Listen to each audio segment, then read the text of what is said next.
Just before we get into today's video, this video isn't exactly the most happy or upbeat video. So if you're looking for that, stay tuned for the next upload I have, which is going to be, one sec, let me just go get it. It's almost like we're in a disco, and you want to know why? The boxes are back. Love that. Right, so you have read that title right. Today's video is actually going to be quite a serious one. And I'm aware the title and the topic may seem quite trivial to a lot of you, but I feel like it is a video that I need to make. When talking about this topic, I feel like one main thing is a huge factor, and that is FOMO, the fear of missing out, for those of you that don't know. You're watching this video because, like me, you believe that collecting football shirts is great. Like, there's no hiding from that. It is great to do. But on the flip side from that recently, and I'm seeing more and more people be vocal about it, is the fact that there is genuinely a troubling side to it that's beginning to rear its head more and more recently. So I think we need to have like a serious chat. I'm also massively aware that there is much more serious addictions out there, and I'm not trying to trivialize them. I'm not trying to compare this to them in any way at all, but there is problems with people who are genuinely addicted to buying football shirts, and losing 60 quid odd every single day is going to create a hole, and it is in itself a massive problem. The thing that tipped me over the edge when deciding to do this video is that I've had a lot of troubling emails, Instagram DMs, tweets and comments recently from people who are talking to me about some really troubling things at the moment. The main emails I get are either people trying to sell me their shirts, which is, you know, that's fine, not really linked to this. The second one, which is a massive worry, is people reaching out to me and saying, Ellis, I don't have much money. I'm trying to buy and sell football shirts, but no one is buying them. What do I do? And it's a huge problem. It's in itself, like, I don't know what you do. And don't get me wrong at all, trying to buy and sell football shirts, especially in a pandemic where people are low on money, is a way of making an extra income for yourself. I don't begrudge the idea or the concept at all. It's just that if you don't have the financial backing to try and do it properly, then I'm not sure that is what you should be doing with your money. And obviously that isn't the main issue at hand here, but in a way, trying to buy and sell football shirts when you haven't got a lot of money is also something that's serious and we need to talk about. A lot of my viewers, in terms of people that are just getting into collecting, are quite young. So what I'm saying to you right now is, if you don't have the money to afford to do it, don't do it. Just, it's not worth the risk. On this note, actually, I think a lot of people have the wrong idea about why I buy most of my football shirts, and I think it is actually my fault as to why this opinion has happened, so I take responsibility for this. If you look back at the beginning football shirt huntings that I spent 20 quid on football shirts and made, the mystery box videos where I'd put like a profit made counter in there, for me it was just the fact that I was doing the video and it made the video more engaging and it gave it a purpose. But I think people, rightly so, have maybe interpreted that as, oh, I was doing this and I made all this profit, when a lot of the time, the profit is hypothetical. Like, I try to break even in my videos. I don't try and make this into a business. Like, YouTube is my job. Football shirt selling isn't a business for me, if HMRC are listening. So I'm fully aware that perhaps people watch them videos and were like, oh, Ellis makes all of his money from buying and selling shirts. Maybe I'll try and do that myself.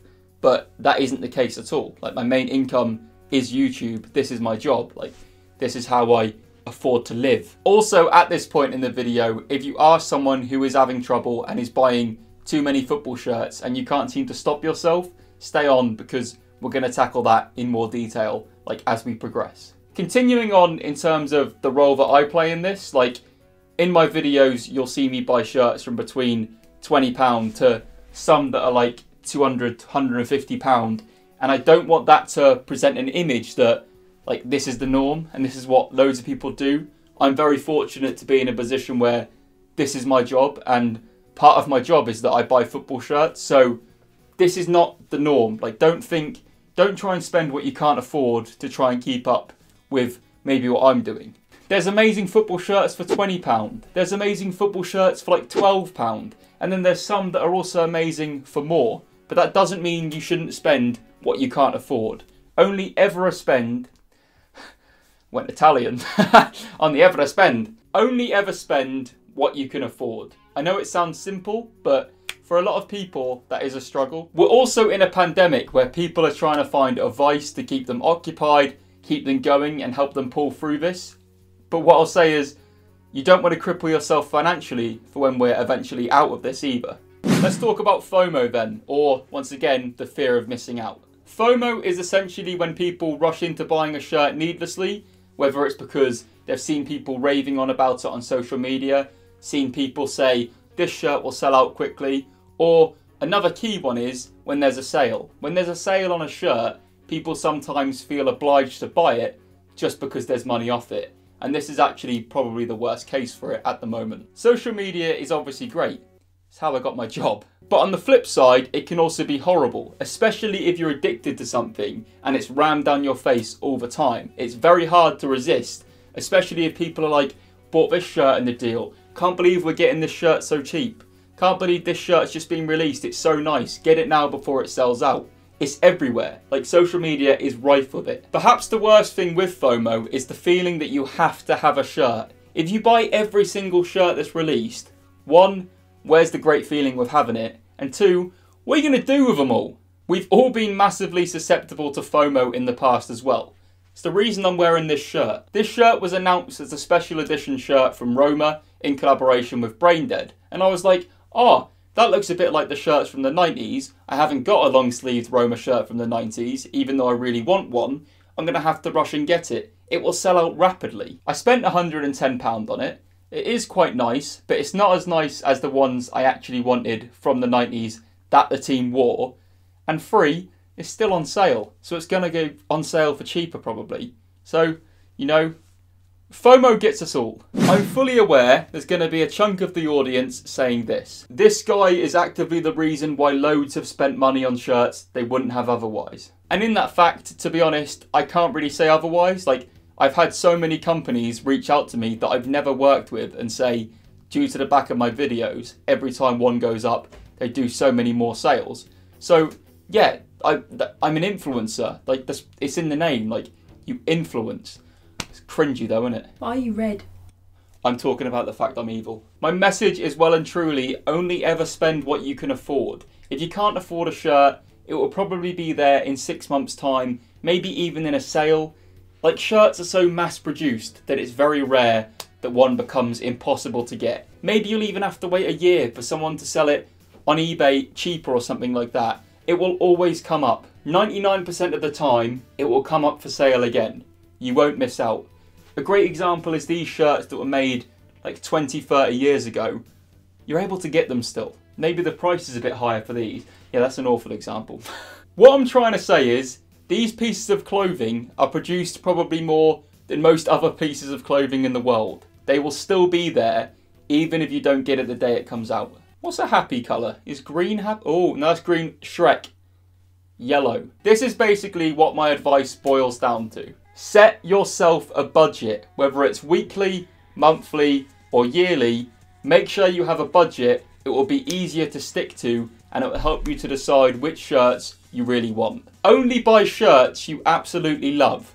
Don't be like me and have regret. Don't go into buying football shirts with the aim to make instant profit. It's not financially viable for most people, and if you don't have the money to back up you trying to do it, it's a huge error. Just don't do it is my advice. And also, you need to bear in mind if you're going to try and do it as a business, there's so many people out there already trying to do it. So you're going into an incredibly competitive market. Just avoid it is my advice. Don't let social media sway what you spend. Also avoid this. Sale, sale, sale. 50% off, 30% off, 60% off, 80% off. It's Black Friday. Just because a shirt is on sale doesn't mean that you need it. And there is my one serious video every 3 months. Thanks for watching. If you have enjoyed it, be sure to leave a like. I'll see you on Saturday for this. Lovely. Be sure to comment any advice that you have on this topic and let me know if maybe this advice was helpful for you. Like I said in the intro, I'm aware that this won't apply to most, but I think there is useful information in there for everyone. I'm still really new to all of this, so I'm trying to learn as I go. I only started collecting shirts like 2 years ago, and people kind of expect me to be like an expert. I'm not even an expert on anything. There we go. See you guys on Saturday for the mystery boxes. Ciao, ciao. Bye. Why if I make them... What if I do this?